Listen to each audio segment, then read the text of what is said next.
കർത്താവിലേറ്റവും പ്രിയപ്പെട്ട സഹോദരങ്ങളെ, എല്ലാറ്റും ദൈവത്തിന് നന്ദി പറഞ്ഞുകൊണ്ട് ഇന്ന് വചനത്തിലേക്ക് കടന്നു വരാം. വചനം ഹൃദയത്തിൽ സൂക്ഷിക്കാം. പ്രത്യേകിച്ച് നാളെ നമ്മൾ വിടുതലിനെക്കുറിച്ച്, കൂടുതൽ സൗഖ്യം കിട്ടുന്നതിനെക്കുറിച്ച് നമ്മൾ ധ്യാനിക്കുന്നു. വചനത്തിലൂടെ ധ്യാനിക്കണം. വചനം നമ്മെ നയിക്കട്ടെ. യെശയ്യാ 66:2 ആത്മാവിൽ എളിമയും അനുതാപവും ഉണ്ടായിരിക്കുക, എൻ്റെ വചനം കേൾക്കുമ്പോൾ വിറയ്ക്കുകയും ചെയ്യുന്നവനെയാണ് ഞാൻ കടാക്ഷിക്കുക. ഒരു വലിയൊരു അനുഭവം പങ്കുവെച്ചുകൊണ്ട് ഞാൻ ശുശ്രൂഷയ്ക്ക് പ്രവേശിക്കുകയാണ്. കുറച്ച് നാൾക്ക് മുമ്പ് ഒരു ചെറുപ്പക്കാരൻ ഈ ആലയത്തിൽ എൻ്റെ അടുത്ത് പ്രാർത്ഥിക്കാനെടുത്തി. അവൻ്റെ പ്രശ്നം, അവന് എല്ലാ തിന്മകളുടെയും തന്നെ അടിമയാണ്. ഒരു പൈശാചിക സ്വാധീനം ഭയങ്കര കൂടുതലാണ്. മദ്യപാനം, അവൻ അഡിക്റ്റാണ്. അവനതിൽ രക്ഷപ്പെടാൻ പോലും പറ്റുന്നില്ല. ഒരു 25 വയസ്സ് പോലും പ്രായമില്ല. അവന് വളരെ പ്രശ്നത്തിലാണ്. അവൻ്റെ പഠനം പ്രശ്നമായി, ജോലിക്ക് പ്രശ്നമായി, കുടുംബത്തിൽ അവന് ഒരു വലിയ പ്രശ്നമായി. ഒരുപാട് ജഡിക പാപങ്ങൾ, എന്താ വെച്ചാൽ ഒരു മോശമായ ചിത്രങ്ങളൊക്കെ, സെക്ഷുവലായിട്ടുള്ള ചിത്രങ്ങളുടെയൊക്കെ അടിമയായി തീർന്നു. അത്തരം സ്ഥലങ്ങളിലേക്ക്, ആളുകളുടെ അടുക്കിലേക്കൊക്കെ അവനിടയ്ക്ക് പോകുന്നു, തിന്മയ്ക്കകത്ത് പെട്ടുപോകുന്നു. അപ്പോൾ ജീവിതം മുഴുവൻ തന്നെ അവൻ നന്മയിലേക്ക് വരാൻ പറ്റാതെ ഒരു തിന്മയുടെ മാർഗത്തിൽ തന്നെ പോകുന്നൊരവസ്ഥ അവനെത്തി. ഈ സമയത്താണ് ഇവൻ എൻ്റെ അടുത്ത് പ്രാർത്ഥിക്കാനായിട്ട് എൻ്റെ അടുത്ത് എത്തുന്നത്. വലിയ തകർച്ചയിൽ കഴിഞ്ഞ് ഇവൻ്റെ മേൽ കൈകൾ വെച്ച് ഞാൻ ഈശോയുടെ നാമത്തിൽ ബന്ധിക്കുന്നു, ബഹിഷ്കരിക്കുന്നു എന്ന് പറഞ്ഞുകൊണ്ട് പ്രാർത്ഥിച്ചു. പ്രാർത്ഥന സമയത്ത് ചില അടയാളങ്ങളുണ്ടായി. അവൻ എൻ്റെ മുമ്പിൽ ഇങ്ങനെ പ്രാർത്ഥിക്കുന്ന സമയത്ത് ഇങ്ങനെ ബോധം കെട്ടൊക്കെ വീഴുക, ഒരു ശക്തി ഇവൻ്റെ ദേഹത്ത് നിന്ന്, മനസ്സിൽ നിന്ന് വിട്ടുപോകുന്നത് ഞാൻ കാണാനിടയായി. അങ്ങനെ പലതവണ ഇവനോട് പ്രാർത്ഥിച്ചു. ഞാനോട് പറഞ്ഞു, നീ ധ്യാനം കൂടണം, ഇവിടുത്തെ ആദ്യ ശനിയാഴ്ച ശുശ്രൂഷകളിൽ പങ്കെടുത്ത് പ്രാർത്ഥിക്കണം. സാധാരണ പള്ളി പോകാൻ ഞായറാഴ്ച കുർബാനയ്ക്ക് പോലും പോകുന്നയാളല്ല. കുമ്പസാരം കുർബാനയൊക്കെ വളരെ കുറവാണ്. പക്ഷെ ഇതിന് ശേഷം അവന് പോയി കുമ്പസാരിച്ച് ഇവിടെ വെച്ച് തന്നെ കുമ്പസാരം നടത്തി. പിന്നീട് ആദ്യ ശനിയാഴ്ചയും അതുപോലെ ധ്യാനത്തിനൊക്കെ പങ്കെടുത്ത് കഴിഞ്ഞപ്പോഴത്തേക്ക് ഇവനിൽ വലിയൊരു സൗഖ്യവും മാനസാന്തരവും നടന്നു. ഇപ്പം വളരെ ഹോളിയായിട്ട് കൃപയിൽ ആ വ്യക്തി ജീവിക്കുന്നു. കഴിഞ്ഞ ദിവസങ്ങളിൽ അദ്ദേഹം എൻ്റെ അടുത്ത് വരുമ്പോൾ എന്നോട് പറഞ്ഞ, അച്ഛാ, ഞാൻ രക്ഷപ്പെട്ടു, ദൈവത്തിൻ്റെ കരുണയാണ് രക്ഷപ്പെടുത്തത്, ഇതൊരു അത്ഭുതം അച്ഛാ, ഒരിക്കലും ഞാൻ ഇതിന് രക്ഷപ്പെടുമെന്ന് ഞാൻ കരുതിയിരുന്നില്ല, പക്ഷേ ദൈവത്തിൻ്റെ വലിയ കരുണ കൊണ്ട് ഞാൻ രക്ഷപ്പെട്ടു. അപ്പോൾ ആ സമയങ്ങളിൽ ഞാൻ ഇവിടെ പറഞ്ഞു വിടുമായിരുന്നു, നീ നന്നായിട്ട് പ്രാർത്ഥിക്കണം, നോയമ്പെടുക്കണം, ഉപവാസമൊക്കെ എടുക്കണം. അപ്പോൾ അതൊക്കെ എടുത്ത് പ്രാർത്ഥിക്കാൻ തുടങ്ങിയപ്പോഴാണ് ഈ വിടുതൽ ഇവന് സംഭവിക്കുന്നതും സൗഖ്യം കിട്ടിയതും. ഇപ്പോൾ ഒരു നല്ലൊരു വ്യക്തിയായിട്ട് ഇപ്പോൾ വളർന്നു വരുന്നു. അവൻ്റെ മുന്നോട്ടുള്ള യാത്ര തീർച്ചയായിട്ടും ദൈവം അവനെ അനുഗ്രഹിക്കും ഞാൻ വിശ്വസിക്കുന്നു. വിവാഹവും ജോലിയൊക്കെ ലഭിക്കുമെന്നും വിശ്വസിക്കുന്നു. ദൈവത്തിൻ്റെ അതിശക്തമായ പ്രവർത്തനം അവൻ സംഭവിക്കണം. അവനൊരു വലിയൊരു ചേഞ്ച്, അവൻ തന്നെ വലിയൊരു പ്രത്യാശയായിട്ടുണ്ട്. അതിനു മുമ്പ് അവനൊരു ഡിപ്രസീവ് മൈൻഡായിരുന്നു. ഭാവി ഇല്ല, എനിക്കിനി രക്ഷപ്പെടാൻ പറ്റില്ല, ആരും നോക്കിയാൽ രക്ഷപ്പെടുകയില്ല എന്നുള്ളൊരു നെഗറ്റീവ് തോട്ട്സ് ആയിരുന്നു അവൻ്റെ മനസ്സിനെ കീഴ്പ്പെടുത്തിയത്. പക്ഷേ ഇപ്പോൾ അങ്ങനെയല്ല, വളരെ പോസിറ്റീവായിട്ട് അവൻ്റെ മനസ്സിന് ഒരു പ്രതീക്ഷ ജീവിതത്തിൽ മുഴുവൻ ലഭിച്ചു. ഇന്ന് അച്ഛൻ നിങ്ങൾക്ക് തരാൻ പോകുന്ന വചനം മർക്കോസ് സുവിശേഷം 9-ാം അധ്യായം 17 മുതലുള്ള വചനമാണ്. ജനക്കൂട്ടത്തിൽ ഒരാൾ മറുപടി പറഞ്ഞു, ഗുരു, ഞാൻ എൻ്റെ മകനെ അങ്ങയുടെ അടുത്ത് കൊണ്ടുവന്നിട്ടുണ്ട്. മൂകനായ ഒരു ആത്മാവ് അവനെ ആവേശിച്ചിരിക്കുന്നു. അതെവിടെ വെച്ച് അവനെ പിടികൂടിയാലും അവനെ നിലം പതിപ്പിക്കുന്നു. അപ്പോൾ അവൻ പല്ല് കടിക്കുകയും നുരയും പതയും പുറപ്പെടുവിക്കുകയും മരവിച്ചു പോവുകയും ചെയ്യുന്നു. അതിനെ ബഹിഷ്കരിക്കാൻ അങ്ങയുടെ ശിഷ്യന്മാരോട് ഞാൻ അപേക്ഷിച്ചു, അവർ കഴിഞ്ഞില്ല. അതിനുശേഷം ഈശോ ചെയ്യുന്ന പ്രവൃത്തിയുണ്ട്. മർക്കോസ് 9:25 മുതൽ ജനങ്ങൾ ഓടിക്കൂടുന്നത് കണ്ട യേശു അശുദ്ധാത്മാവിനെ ശകാരിച്ചു. മൂകനും ബധിരനുമായ ആത്മാവെ, നിന്നോട് ഞാൻ ആജ്ഞാപിക്കുന്നു, ഇവനിൽ നിന്ന് പുറത്തു പോവുക, ഇനി ഒരിക്കലും അവന് പ്രവേശിക്കരുത്. അപ്പോൾ അവനെ ശക്തിയായി നിലത്ത് തള്ളിയിടുകയും ഉച്ചത്തിൽ നിലവിളിക്കുകയും ചെയ്തുകൊണ്ട് അത് പുറത്തുപോയി. ബാലൻ മരിച്ചവനെ പോലെയായി. ബാലൻ മരിച്ചുപോയി എന്ന് എല്ലാവരും പറഞ്ഞു. യേശുവിനെ കൈക്ക് പിടിച്ച് ഉയർത്തി അവൻ എഴുന്നേറ്റിരുന്നു. യേശു വീട്ടിലെത്തിയപ്പോൾ ശിഷ്യന്മാർ സ്വകാര്യമായി ചോദിച്ചു, എന്തുകൊണ്ടാണ് അതിനെ ബഹിഷ്കരിക്കാൻ ഞങ്ങൾക്ക് കഴിയാതെ പോയത്? അവൻ പറഞ്ഞു, പ്രാർത്ഥന കൊണ്ടല്ലാതെ മറ്റൊന്നുകൊണ്ടും ഈ വർഗം പുറത്ത് പോകുകയില്ല. മർക്കോസ് 9:29 പറയുന്ന, പ്രാർത്ഥന കൊണ്ടല്ലാതെ മറ്റൊന്നുകൊണ്ടും ഈ വർഗം പുറത്തു പോവുകയില്ല. മർക്കോസ് 9:29 ചില ഗ്രന്ഥങ്ങൾ, ബൈബിളിൻ്റെ ചില ആദിമകാല ലിഖിതങ്ങളിൽ എഴുതപ്പെട്ട് അവിടെ പറയുന്നത് പ്രാർത്ഥനയും ഉപവാസവും കൊണ്ടല്ലാതെ എന്ന് ചില പ്രാചീന കയ്യെഴുത്ത് പ്രതികളിലും കാണുന്നുണ്ടെന്ന് സുവിശേഷകന്മാർ, സുവിശേഷം വ്യാഖ്യാനിക്കുന്നവർ പഠിപ്പിക്കുന്നുണ്ട്. പ്രാർത്ഥനയും ഉപവാസവും കൊണ്ടല്ലാതെ. ഇവിടെയാണ് വളരെ പ്രധാനപ്പെട്ട വിഷയത്തിലേക്ക് കടന്നു വരികയാണ്, കാര്യത്തിലേക്ക് കടന്നു വരികയാണ്. അതായത് ഈ ദുഷ്ടപിശാചുക്കൾ വിട്ടുപോകാനുള്ള ഏറ്റവും വലിയൊരു മാർഗം നമ്മൾ ഉപവാസമെടുത്ത് പ്രാർത്ഥിക്കണം. Fasting prayer is very necessary. ഈ ഫാസ്റ്റിംഗ് പ്രയർ നിർത്തുമ്പോൾ ഈ തിന്മയുടെ ശക്തിക്ക് നമ്മുടെ അടുക്കിലേക്ക് വരാൻ പറ്റില്ല, അത് അകന്നു പോയിക്കോളും. ചില തിന്മയുടെ അടിമത്തത്തിൽ കഴിയുന്ന ആളുകൾ അതങ്ങനെ ചെയ്യേണ്ടതാണ്. ഫിലിപ്പി ലേഖനം 3-ാം അധ്യായത്തിൻ്റെ 19-20 വചനമുണ്ട്. നാശമാണ് അവരുടെ അവസാനം, ഉദരമാണ് അവരുടെ ദൈവം. ലജ്ജാകരമായതിൽ അവർ അഭിമാനം കൊള്ളുന്നു, ഭൗമികമായത് മാത്രം അവർ ചിന്തിക്കുന്നു. എന്നാൽ നമ്മുടെ പൗരത്വം സ്വർഗത്തിലാണ്. അവിടെ നിന്നൊരു രക്ഷകനെ, കർത്താവ് യേശുവിനെ നാം കാത്തിരിക്കുന്നു. അപ്പോൾ ഇവിടെ ഈ ഭക്ഷണാസക്തിയുടെ തിന്മയുടെ അരൂപി ഒരു വ്യക്തി നിൽക്കുകയാണ്. അതൊരു അരൂപി, അത് വിട്ടുപോകണമെന്നുണ്ടെങ്കിൽ തന്നെ എല്ലാ തിന്മയുടെ ശക്തിയും വിട്ടുപോകും. ശരിക്കും ഈ ഭക്ഷണാസക്തി അപ്പോൾ ഇതൊരു സ്പിരിറ്റാണ്, ഒരു ആസക്തിയാണ്. ഈ അശുദ്ധാത്മ ഒരു പവർ, ഒരു ശക്തി, അത് ശക്തി മാറിപ്പോണം. അതാണ് പരിശുദ്ധാത്മാവിൽ നിറയുന്ന ഈശോ. ലൂക്കാ സുവിശേഷത്തിൽ നമുക്ക് കാണാൻ പറ്റും. 3-ാം അധ്യായത്തിൻ്റെ 21-22 വചനം പറഞ്ഞു. ജനം സ്നാനം സ്വീകരിച്ചുകൊണ്ടിരുന്നപ്പോൾ യേശു വന്ന് സ്നാനമേറ്റു. അവൻ പ്രാർത്ഥിച്ചുകൊണ്ടിരുന്നപ്പോൾ സ്വർഗം തുറക്കപ്പെട്ടു. പരിശുദ്ധാത്മാവ് പ്രാവിൻ്റെ രൂപത്തിൽ അവൻ്റെ മേൽ ഇറങ്ങി വന്നു. സ്വർഗത്തിൽ നിന്നൊരു സ്വരവും ഉണ്ടായി, നീ എൻ്റെ പ്രിയപുത്രൻ, നിന്നെ ഞാൻ പ്രസാദിച്ചിരിക്കുന്നു. ലൂക്കാ 4:1 മുതൽ വചനം തുടങ്ങുന്നത് ഇങ്ങനെയാണ്. യേശു പരിശുദ്ധാത്മാവിനെ നിറഞ്ഞവനായി യോർദാനിൽ നിന്നും മടങ്ങി. ആത്മാവ് അവനെ മരുഭൂമിയിലേക്ക് നയിച്ചു. അവൻ പിശാചിനാൽ പരീക്ഷിക്കപ്പെട്ട് 40 ദിവസം അവിടെ കഴിഞ്ഞുകൂടി. ആ ദിവസങ്ങളിൽ അവനൊന്നും ഭക്ഷിച്ചില്ല. അപ്പോൾ ഭക്ഷിച്ചില്ല എന്ന് പറയും. ഈശോ എന്ന് വെച്ചാൽ ഭക്ഷിക്കുന്നില്ല എന്ന് വെച്ചാൽ 40 ദിവസങ്ങൾ ഉപവസിക്കുന്ന ഈശോയ്ക്കാണ്, ഭക്ഷിക്കാതിരിക്കുന്ന ഈശോ. അപ്പോൾ ആ സമയത്ത് ഈ ദുഷ്ടാരൂപിയുടെ പ്രലോഭനം വരുന്നുണ്ട്. പക്ഷെ ആ ദുഷ്ടാരൂപിക്ക് അടുക്കാൻ പറ്റുന്നില്ല, കീഴ്പ്പെടുത്താൻ പറ്റുന്നില്ല. അപ്പോൾ ഉപവാസ പ്രാർത്ഥന നടത്തുന്ന ഒരു വ്യക്തിയുടെ മേൽ സാത്താന് ആധിപത്യം പുലർത്താൻ പറ്റില്ല.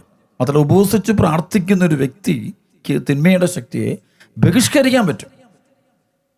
ലൂക്കാ 4:10 മുതൽ 13 വരെ, നിന്നെ സംരക്ഷിക്കാൻ അവൻ ദൂതന്മാരോട് കൽപ്പിക്കുമെന്ന്, നിന്റെ കാൽ കല്ലിൽ തട്ടാതെ അവർ നിന്നെ കൈകളിൽ താങ്ങിക്കൊള്ളുമെന്ന് എഴുതിയിട്ടുണ്ടല്ലോ. യേശു പറഞ്ഞു, നിന്റെ ദൈവമായ കർത്താവിനെ പരീക്ഷിക്കരുത് എന്നും പറയപ്പെട്ടിരിക്കുന്നു. അപ്പോൾ പിശാച് പ്രലോഭനങ്ങളെല്ലാം അവസാനിപ്പിച്ച് നിശ്ചിത കാലത്തേക്ക് അവനെ വിട്ടുപോയിക്കണം. പ്രലോഭനങ്ങൾ അവസാനിപ്പിച്ച് പോവുകയാണ്.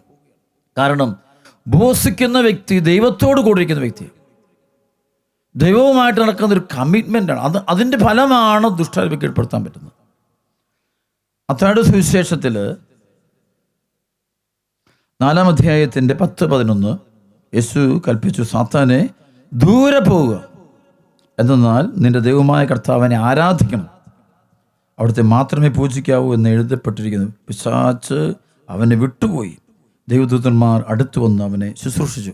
അതുകൊണ്ട് ഈശോയുടെ അനുഭവമാണ് ഈശോ പറയുന്നത്. ഉപവാസവും പ്രാർത്ഥനയും കൊണ്ടല്ലാതെ ഇത് പോകില്ല, വേറെ ഒരു വഴിയില്ല. അപ്പോൾ പക്ഷേ നമ്മൾ ഡെലിവറൻസ് പ്രയറിന് പോയി കൂടുമ്പോഴും ആ പ്രാർത്ഥന മേടിച്ചു എന്ന് പറയുമ്പോൾ ആ സ്പിരിറ്റ് മാറി നിൽക്കാം, പക്ഷേ വീണ്ടും ഒന്ന് അറ്റാക്ക് ചെയ്യാം, ഇൻഫ്ലുവൻസ് ചെയ്യാം. ഒരു ധ്യാനം കൂടിയപ്പോലും ദുഷ്ടാരൂപിക്ക് മാറി നിൽക്കാം, പക്ഷേ വീണ്ടും അതിന് വന്ന് നമ്മളെ ഉപദ്രവിക്കാതിരിക്കണമെന്നുണ്ടെങ്കിൽ ഒരു ധ്യാനം കഴിഞ്ഞുള്ള നാളുകളിലും പരിശുദ്ധാത്മാവിൽ നിറയുന്ന നമ്മൾ ഉപവാസ പ്രാർത്ഥനയോട്ട് പോകും. അതായത് നമ്മൾ ഉപവസിക്കുമ്പോൾ നമ്മുടെ ജീവിതത്തിൽ നമ്മൾ ഏറ്റവും ആഗ്രഹിക്കുന്ന സംഭവങ്ങൾ, നമ്മുടെ വല്ല ആസക്തി, ഭക്ഷണാസക്തിയാകാം, ഈ കണ്ണുകളുടെ ആസക്തി, ഈ ജഡത്തിൻ്റെ പറഞ്ഞിട്ടുണ്ട്, ജഡത്തിൻ്റെ ആസക്തി. 1 യോഹന്നാൻ 2-ാം അധ്യായത്തിൻ്റെ 15, 16, 17 വാക്യം നമുക്കറിയാം. ലോകത്തിലെ വസ്തുക്കളെ സ്നേഹിക്കരുത്, ജഡത്തിൻ്റെ ദുരാശ, കണ്ണുകൾ ദുരാശ, ജീവിതം. അപ്പം ഇത് വിട്ടുപോകണമെന്ന്, ജഡത്തിൻ്റെ ദുരാശ, കണ്ണുകൾ ദുരാശ, ജീവിതത്തിൻ്റെ അഹന്ത. അല്ലെങ്കിൽ ലൂക്ക 21:34 പറയുന്ന മദ്യാസക്തി, അതറിയാൽ, സുഖലോലുപത, മദ്യാസക്തി, ജീവിത വ്യക്തത. ഈ 3 പൈശാചിക അരൂപികൾ നമ്മുടെ വിട്ടുപോകണം. നമ്മൾ ഉപവാസമെടുത്ത് പ്രാർത്ഥിക്കും. അഹങ്കാരമൊക്കെ അത് നമ്മുടെ രക്തത്തിലേക്ക് വന്ന് കയറിയിട്ടുണ്ടാവും. അസൂയ, ഇതൊക്കെ നമ്മുടെ മനസ്സിലേക്ക് ജെറമ്യാ 50:31 പറയുന്ന അസൂയയുടെ അരൂപികൾ. അതുപോലെ എസെക്കിയേലിൻ്റെ പുസ്തകത്തിൻ്റെ 7-ാം അധ്യായത്തിൽ പറയുന്ന ഒരു അസൂയയുടെ സ്പിരിറ്റുകളൊക്കെ, അഹങ്കാരത്തിൻ്റെ അരൂപി. അതുപോലെ എസെക്കിയേൽ 8:5 മുതൽ 7 വരെ പറഞ്ഞ അസൂയയുടെ സ്പിരിറ്റുകൾ. ഇതൊക്കെ നമ്മൾ വിട്ടുപോകണമെന്നുണ്ടെങ്കിൽ നമ്മൾ നന്നായിട്ട് ഉപവാസ പ്രാർത്ഥന. ഉപവാസത്തിന് ഭയങ്കര ഫലമാണ്. ഉപവാസിക്കാൻ പഠിച്ചു കഴിഞ്ഞാൽ നമ്മൾ രക്ഷപ്പെട്ടു. അപ്പോൾ ഈ ആസക്തികളിൽ നിന്ന് മോചനം പ്രാപിക്കുക. ഈ ആസക്തികൾ വരുമ്പോൾ നമ്മുടെ ആത്മാവിലേക്ക് പൈശാചിക അരൂപികൾ പ്രവേശിച്ചൊക്കെ കീഴ്പ്പെടുത്തി തുടങ്ങുന്നുള്ള ഓരോ ആഗ്രഹങ്ങളും അതിന് നമ്മൾ തന്നെ വഴങ്ങുമ്പോൾ, അത് ആഗ്രഹങ്ങൾക്കല്ല വഴങ്ങുന്നത്, തിന്മയുടെ അരൂപികൾക്കാണ് നമ്മൾ വഴങ്ങുന്നത്. അതിൻ്റെ ഫലമായിട്ട് നമുക്ക് പിന്നെ വിശുദ്ധിയിലും കൃപയിലും ഒക്കെ നിൽക്കുക വളരെയധികം പ്രയാസമുള്ള കാര്യമായിട്ട് മാറുകയാണ്.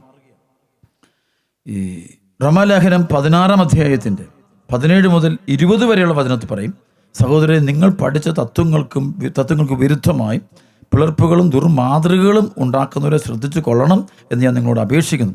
അവരെ അങ്ങനെയുള്ളവർ നമ്മുടെ കർത്താവായ യേശുക്രിസ്തുവിനെ അല്ല, തങ്ങളുടെ തന്നെ ഉദരങ്ങളെയാണ് ശുശ്രൂഷിക്കുന്നത്. ആകർഷകമായി മുഖസ്തുതി പറഞ്ഞവർ സരളചിത്തരെ വഴിപിഴപ്പിക്കുന്നു. നിങ്ങളുടെ അനുസരണം എല്ലാവർക്കും അറിവുള്ളതാണ്.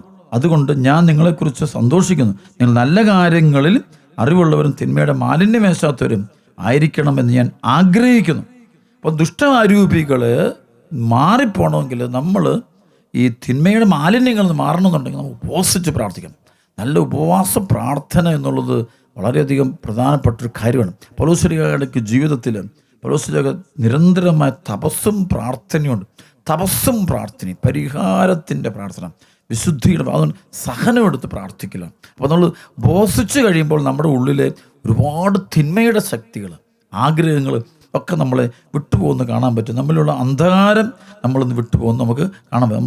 നമ്മളെ കീഴടക്കരിക്കത്തില്ല പൈശാചിക സ്വഭാവങ്ങൾ, അസ്വസ്ഥകളൊക്കെ നമ്മൾ വിട്ടുപോകും. ഇത് യെശയ്യാ പ്രവാചകൻ്റെ പുസ്തകത്തിൽ 58-ാമത്തെ അധ്യായത്തിൽ അവിടെ പറയുന്നുണ്ട്, ഈ ഉപവാസത്തെക്കുറിച്ച് പറയുന്നുണ്ട്. 1 മുതൽ 8 വരെയുള്ള വചനം വായിക്കുമ്പോൾ അവിടെ വളരെ വ്യക്തമായിട്ട് പറയുന്നുണ്ട് ഇങ്ങനെ ഉപവാസം എടുക്കേണ്ടത്. ഉപവാസം എടുക്കുമ്പോൾ നമ്മൾ മറ്റുള്ളവരെ സഹായിക്കുകയും ചെയ്യണം. പക്ഷേ ഉപവാസത്തിന് പ്രാധാന്യമുണ്ട്. ഉപവാസം വളരെ പ്രധാനപ്പെട്ട കാര്യമാണ്. ജോയൽ പ്രവാചകൻ്റെ പുസ്തകത്തിൻ്റെ 2-ാം അധ്യായത്തിൽ പറയുന്നുണ്ട്, അതായത് നിങ്ങൾ ഇപ്പോഴെങ്കിലും ഉപവാസത്തോടും വിലാപത്തോടും നെടുവീർപ്പോടും കൂടെ എൻ്റെ അടുക്കലേക്ക് തിരിച്ചു വരികയും നിങ്ങളുടെ ഹൃദയമാണ് വസ്ത്രമല്ല കീറേണ്ടത് എന്ന് പഠിപ്പിക്കുമ്പോൾ അവിടെയും പറയുന്നത് നല്ല ഉപവാസ പ്രാർത്ഥനയാണ്. ഉപവസിച്ച് പ്രാർത്ഥിച്ചാൽ നമ്മുടെ ജീവിതത്തിലെ ഈ പൈശാചിക സ്വഭാവങ്ങൾ പൂർണ്ണമായും വിട്ടുപോകുന്നത് കാണാൻ പറ്റും. അവിടെ ഈ പരിശുദ്ധാത്മ അഭിഷേകം ഉണ്ടാകുന്നതിന് മുമ്പ്, അതായത് ജോയൽ 2:12 പറയും, കർത്താവ് ഇപ്പോഴെങ്കിലും ഉപവാസത്തോടും വിലാപത്തോടും നെടുവീർപ്പോടും കൂടെ പൂർണ്ണ ഹൃദയത്തോടെ എൻ്റെ അടുക്കിലേക്ക് തിരിച്ചു. അപ്പോൾ ഉപവസിച്ച് പ്രാർത്ഥിക്കുക. ഉപവസിക്കുമ്പോഴാണ് ഈ തിന്മയുടെ അരൂപികൾ വിടുക. ആണ് ഈശോ അവിടെ വെച്ച് പറയുന്നത്, ശിശുമാർ ഈശോ ചോദിക്കുന്നുണ്ട്, എന്തുകൊണ്ടാണ് ഞങ്ങൾക്ക് ഈ ദുഷ്ടാരൂപികളെ ബഹിഷ്കരിക്കാൻ പറ്റാത്തത്? എന്തുകൊണ്ടാണ് പറ്റാത്തത്? കാരണം എന്താണ്? കാരണം നിങ്ങൾക്ക് ഉപവാസം തുടങ്ങിയിട്ടില്ല. അപ്പോൾ നിങ്ങൾക്ക് ഇപ്പോൾ നിങ്ങളെ ചില തിന്മയുടെ അരൂപികൾ കീഴ്പ്പെടുത്തിയിരിക്കുന്നു. അതുകൊണ്ട് നിങ്ങൾ അതിന് അടിമയാണ്. അപ്പോൾ അതുകൊണ്ട് നിങ്ങൾക്ക് ഇപ്പോൾ ഡെലിവറൻസ് കൊടുക്കാൻ പറ്റത്തില്ല, നിങ്ങൾക്ക് വിടുതൽ കൊടുക്കാൻ പറ്റത്തില്ല, നിങ്ങൾക്ക് വീണ്ടും നിങ്ങൾ തന്നെ ബന്ധനത്തിലാണ്. അതുകൊണ്ട് പ്രിയപ്പെട്ട സഹോദരങ്ങളെ, അതുകൊണ്ട് ഈ ഉപവാസ പ്രാർത്ഥന വളരെ പ്രധാനപ്പെട്ടതാണ്. മോശ നമുക്കറിയാം 40 ദിനരാത്രങ്ങൾ സിനായ് മലയുടെ മുകളിൽ പോയിരുന്നു ഉപവസിച്ച് പ്രാർത്ഥിക്കുക. അപ്പോഴാണ് ഈ തിന്മയുടെ അരൂപികൾ ഇവരെ വിട്ടുപോകുന്നൊരു അനുഭവം ഉണ്ടാകുന്നത്. തിന്മയുടെ അരൂപികൾ ആധിപത്യം കിട്ടും. നല്ല ഉപവാസ പ്രാർത്ഥന ഒക്കെ നോക്കുന്നത് അവനെ തന്നെയുള്ള ഒരുപാട് മൃഗങ്ങളെ, സ്വാർത്ഥതയാകാം, വെറുപ്പാകാം, വിദ്വേഷമാകാം, ഇതിനോടൊക്കെ വിട പറയാനായിട്ട് പറ്റണമെന്നുണ്ടെങ്കിൽ ആ വ്യക്തി ഉപവസിച്ച് പ്രാർത്ഥിക്കും. നമുക്ക് ഗലാത്യ ലേഖനത്തിൻ്റെ 5-ാം അധ്യായത്തിൻ്റെ 18 മുതൽ 21 വരെയുള്ള കാര്യങ്ങൾ അവിടെ പറയുന്നുണ്ടല്ലോ. ജഡത്തിൻ്റെ വ്യാപാരങ്ങൾ എല്ലാവർക്കും അറിയാം. വ്യഭിചാരം, അശുദ്ധി, ദുർവൃത്തി, വിഗ്രഹ ആരാധന, ആഭിചാരം, ശത്രുത, കലഹം, അസൂയ, കോപം, മാത്സര്യം, ഭിന്നത, വിഭാഗീയ ചിന്ത, വിദ്വേഷം, മദ്യപാനം, മധുരോത്സവം ഇവയും ഈദൃശമായ മറ്റ് പ്രവൃത്തികളുമാണ്. ഈ തിന്മയുടെ അരൂപികളെ നമ്മൾ കീഴ്പ്പെടുത്തുന്നത് നമ്മൾ ഉപവാസ സമയത്ത് നമ്മൾ എല്ലായിടത്തും ഉപവസിക്കണം. ഭക്ഷണത്തെ നമ്മൾ ഭയങ്കര നിയന്ത്രണം എടുക്കണം. അത് വിവേകത്തോടെ, എന്നുവെച്ചാൽ നമ്മൾ രോഗികളായി തീരാനല്ല, ആരോഗ്യത്തിൽ അതൊരു പ്രത്യേക രീതിയിലാണ് ചെയ്യുന്നത്. ഉപവസിച്ച് കഴിയുമ്പോഴാണ് ഈ തിന്മയുടെ ശക്തിയിൽ വിട്ടുപോകുക. നമ്മുടെ ആഗ്രഹങ്ങൾ മുഴുവൻ നമ്മൾ നിഹനിക്കുകയാണ്. തിന്മയുടെ ആഗ്രഹങ്ങൾ, പാപകരമായ പേരിന്, പെരുമ, പ്രശസ്തി എല്ലാം നമ്മളില്ലായിപ്പോൾ ശരിക്കും നല്ല ഉപവാസം എടുത്ത് കഴിയുമ്പോൾ നമ്മൾ പേര്, പെരുമ, പ്രശസ്തി, നേട്ടങ്ങൾ, ഒരു ആഡംബരപ്രിയം, ലോകാരൂപി നമ്മൾ മാറിപ്പോവുകയാണ്. അപ്പോൾ അത് മാറിയെങ്കിൽ മാത്രമേ, അപ്പോഴാണ് ആ തിന്മ ഓരോ അറിവ് മാറിപ്പോകുമ്പോൾ ഭയങ്കര പവർഫുള്ളാണ്. അപ്പോഴാണ് അത് ഭയങ്കര ശക്തരായി മാറുന്നത്. അപ്പോൾ വെറുപ്പ്, അസൂയ, തെറ്റായ ബന്ധങ്ങളൊക്കെ വിട്ടുപോകും. കാരണം ഉപവാസം തുടങ്ങി കഴിയുമ്പോൾ ഈ തിന്മയുടെ സ്വാധീനങ്ങളിൽ നിന്നെല്ലാം നമ്മൾ അകലും. അത്തരം മേഖലകൾ നമ്മൾ വിട പറയും. നേരെ മറിച്ച് നമ്മൾ ഉപവസിക്കുന്നില്ല എങ്കിൽ അത്തരം മേഖലകളുടെ അടിമകളായിട്ട് നമ്മൾ തീരും. അതുകൊണ്ട് പൗലോസ് പറയുന്ന ഒരു സംഭവം ഉണ്ടല്ലോ, ഗലാത്യ ലേഖനം 6:14-15 പറയും, നമ്മുടെ കർത്താവ് യേശു ക്രിസ്തുവിൻ്റെ കുരിശിലല്ലാതെ മറ്റൊന്നിലും മേന്മ ഭാവിക്കാൻ എനിക്ക് ഇടയാകാതിരിക്കട്ടെ. അവനെ പ്രതി ലോകം എനിക്കും ഞാൻ ലോകത്തിനും ക്രൂശിക്കപ്പെട്ടിരിക്കുന്നു.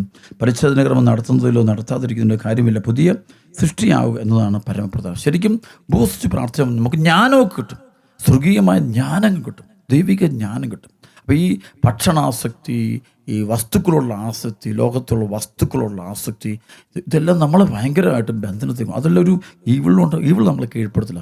അപ്പോൾ ഈശോ പരിശുദ്ധാത്മാവെന്ന് പറഞ്ഞു 40 ദിനരാത്രങ്ങൾ ഭൂമിയിൽ പോയി ഉപവസിച്ച് പ്രാർത്ഥിച്ച് കഴിയുമ്പോൾ ഒന്നും ഭക്ഷിച്ചില്ലെന്ന് പറയും. അവസാനം അവന് വിശന്നു.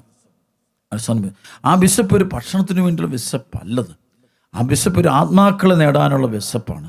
ദൈവരാജ്യം നേടാൻ, അത് ആളുകളെല്ലാവരും രക്ഷപ്പെടുത്താനുള്ള വിശപ്പ്, അത് ശുശ്രൂഷ ചെയ്യാനുള്ളൊരു വിശപ്പാണത്. അപ്പോൾ പിശാച് വന്നിട്ട് എന്നെ പ്രലോഭിപ്പിക്കുകയാണ് ഭക്ഷണത്തോട്. പക്ഷേ ഭക്ഷണം അവിടെ വെച്ച് അവൻ പറഞ്ഞിട്ടും കഴിക്കുന്നില്ല. ഈശോ അപ്പോഴും പറയാം, മനുഷ്യൻ അപ്പം കൊണ്ട് മാത്രമല്ല, ദൈവത്തിൻ്റെ അതിൽ നിന്ന് വചനം കൊണ്ട്. അപ്പോൾ ഈശോ വേറെ ഭക്ഷണം, ദൈവവചനത്തിൻ്റെ മാവുന്ന ഭക്ഷണം കണ്ടുപിടിക്കണം. അതാണ് മനുഷ്യന് വേണ്ടത്. അത് കിട്ടിയാൽ അവൻ രക്ഷപ്പെടുമെന്ന് പറയുക. അവിടെ വെച്ച് 3 വലിയ പ്രലോഭനം വന്നിട്ടും ഈശോ തൊടാൻ പറ്റണം. ഈശോയുടെ ആഗ്രഹങ്ങൾ 40 ദിവസം കൊണ്ട് ഈശോയുടെ ഉള്ളിൽ നിന്ന് ഈശോയുടെ ഇസ്ലാമെ പഠിപ്പിക്കുന്നതാണ്. നമുക്ക് ഈശോയിലൊന്നുമില്ല, ഈശോ പരിശുദ്ധിയിലാണല്ലോ. അപ്പോൾ ഇവിടെ പഠിപ്പിക്കുന്ന എന്താണെന്ന് ചോദിച്ചാൽ, ദുഷ്ടാരൂപികളുടെ സ്വാധീനത്തിൽ നിന്ന് തോൽപ്പിക്കാൻ നമുക്ക് പറ്റണമെന്നുണ്ടെങ്കിൽ ഉപവാസിച്ച് പ്രാർത്ഥിക്കും. അപ്പോൾ ഒരു ഹീലിംഗ് നടക്കും, ഒരു സൗഖ്യം സംഭവിക്കും, പൈശാചിക പീഡകളൊക്കെ നമ്മളിന്ന് വിട്ടുപോകും. അപ്പോൾ അതാണ് ഈശോ ശിഷ്യന്മാർ നിവർന്ന്. അപ്പോൾ എന്തുകൊണ്ടാണ് ഞങ്ങൾക്ക് ബഹിഷ്കരിക്കാൻ പറ്റാതെ പോയത്? എന്തുകൊണ്ട് ഈ തിന്മയുടെ ശക്തി ഞങ്ങൾ വിട്ടുപോകുന്നില്ല? ചില ആളുകൾ അച്ഛൻ ഞങ്ങളുടെ വീട് ബന്ധനമാണ്, അല്ലെങ്കിൽ രോഗങ്ങളാണ്, അല്ലെങ്കിൽ തെറ്റായ ബന്ധങ്ങൾ വിട്ടുപോകുന്നില്ല. കാരണം നീ ഒരു ഉപവാസം എടുത്താൽ മതി, നല്ലൊരു ഉപവാസം എടുക്കുക, ത്യാഗം. ചിലപ്പോൾ ഒരു 7 ദിവസത്തെ ഉപവാസം, ആരോഗ്യത്തിൻ്റെ ചില പ്രശ്നങ്ങളൊക്കെ വരുമായിരിക്കാം. അപ്പോൾ അതിനെയൊക്കെ നമ്മൾ ശ്രദ്ധിച്ച് കൈകാര്യം ചെയ്യുക. എന്നൊക്കെ വിവേകത്തോടെ ഒരു ഉപവാസം എടുത്ത് പ്രാർത്ഥിച്ചിരിക്കുക. അപ്പോൾ ഇത് വിട്ടുപോയി കഴിഞ്ഞാൽ തന്നെ നിൻ്റെ പകുതിയല്ല മുഴുവൻ പ്രശ്നം തരും. അതാണ് ഡെലിവറൻസ് സംഭവിക്കാം. പിന്നെ ഈ സ്പിരിറ്റ് വിട്ടുപോകുക. അപ്പോൾ ഒരിക്കലും പിന്നെ അടുക്കില്ല. അത് നമ്മൾ പ്രലോഭനമായിട്ടിരുമ്പോഴും ഉപവാസിച്ചവൻ്റെ അടുത്ത് ഇത് തോറ്റുപോകുമെന്നാണ് പറയുന്നത്.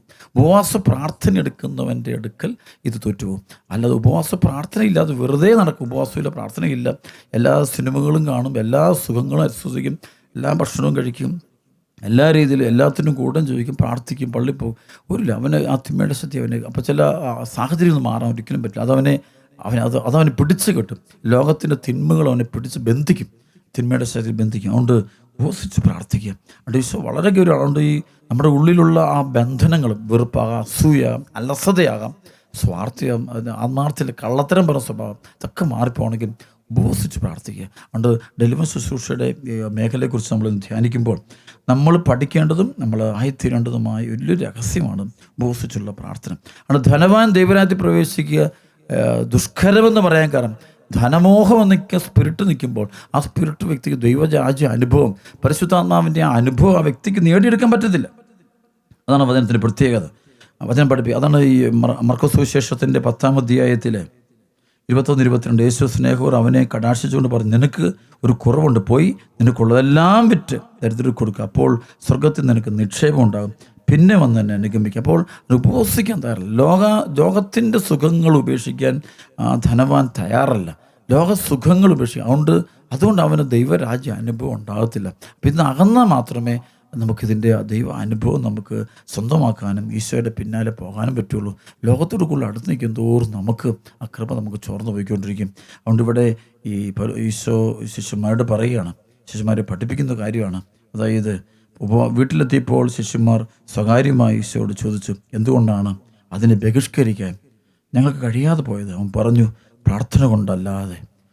വേറെ ചില ലിഖിതങ്ങളിൽ കയ്യെടുത്ത് പ്രതികളിൽ പറയുന്നത് ഉപവാസവും പ്രാർത്ഥനയും കൊണ്ടല്ലാതെ മറ്റൊന്നുകൊണ്ടും ഈ വർഗം പുറത്തു പോവുകയില്ല, നമ്മളെ വിട്ടുപോകില്ല, നമ്മളെ ചുറ്റുപാട് ആളുകളിൽ നിന്ന് പോകില്ല, നമുക്ക് മറ്റുള്ള രക്ഷിക്കാനും പറ്റത്തില്ല. അപ്പോൾ ഉപവാസത്തിൻ്റെ മഹത്വവും ഉപവാസത്തിൻ്റെ പവറും തിരിച്ചറിയാൻ ദൈവം നമ്മെ അനുഗ്രഹിക്കട്ടെ.